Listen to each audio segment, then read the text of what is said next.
Hello everyone.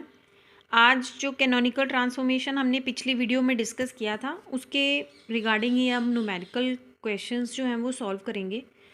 जैसे कि मेरे पास ये एक क्वेश्चन है, prove that generating function F is equal to Q I P I generates identity transformation.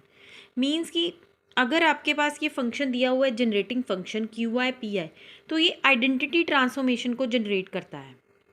सबसे पहले मैंने यहाँ पर generating function F two is equal to Q I P I ले लिया और इस पे इक्वेशन 27 जो पिछली बार हमने निकाली थी कि अगर हमें जनरेटिंग फंक्शन क्यू और कैपिटल पी की फॉर्म में दिया हुआ है तो वहाँ से हमारे पास छोटा पी और कैपिटल क्यू निकलेगा।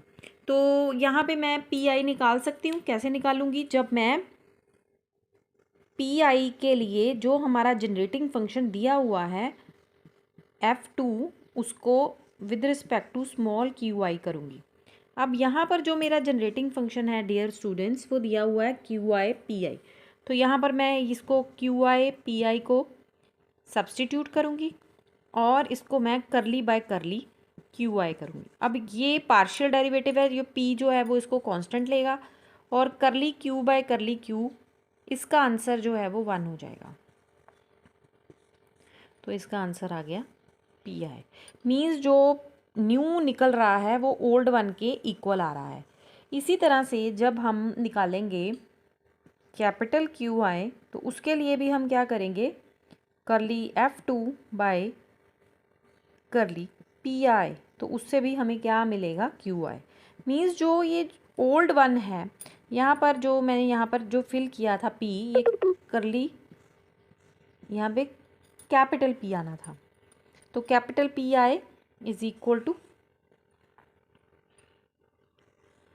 Small p i and capital Q I is equal to small q आई।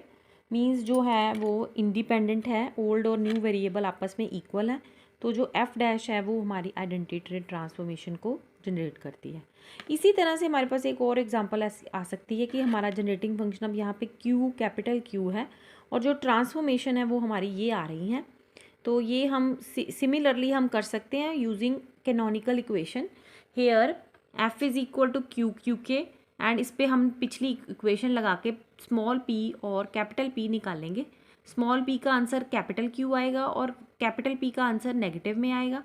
इस तरह से हम ये जो हमें क्वेश्चन में पूछा गया है वो हम इसको शो कर सकते हैं। Next is show that the transformation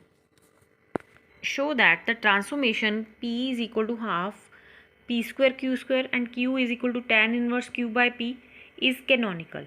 तो इसके लिए हमें क्या करना पड़ेगा, हमें DQ is equal to, ये पहले हम यहाँ पे ये जो हमें Q दिया हुआ है यहाँ से हम इसका डेरिवेटिव निकाल लेंगे।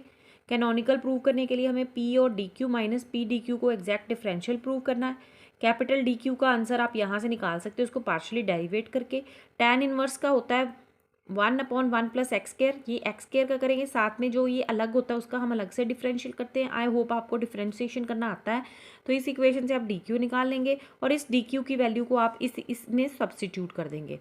P D Q minus half, P की वैल्यू आपके पास है और डी क्यू की वैल्यू आपने पुट करनी है, इसको सॉल्व करना है। तो ये एग्जैक्ट डिफरेंशियल जो है वो डेरिवेटिव इसका आ रहा है, तो it's an exact differential, so given transformation is canonical. Now the transformation equations are given. P is equal to 2 bracket 1 plus q raised to power 1 by 2 cos p, q raised to power 1 by 2 sin p, q is equal to log 1 plus q raised to power 1 by 2 cos p। सबसे पहले हमें ये show करना है transformation canonical है और उसके बाद हमें इसका जनरेटिंग फंक्शन निकालना है। तो यहाँ पर तो इन्होंने जनरेटिंग फंक्शन दिया हुआ है, लेकिन क्वेश्चंस जो हैं नेट में आते हैं, यूजीसी नेट में, उनमें वो जनरेटिंग फंक्शन पूछ लेते हैं कि आप 4 ऑप्शंस दे देते हैं और वो पूछते हैं कि इनमें से कौन सा जनरेटिंग फंक्शन है। तो P D Q minus P capital D Q, ये हम सॉल्व करेंगे। इसको सॉल्व करने के बाद ये एग्जैक्ट डिफरेंशिएशन बनती है, तो it is an exact differential, तो डिफरेंशिएशन इज कैनोनिकल। अब यहाँ से हम अब क्या करेंगे, जनरेटिंग फंक्शन के लिए निकालेंगे कि इसका जनरेटिंग फंक्शन क्या बनता है।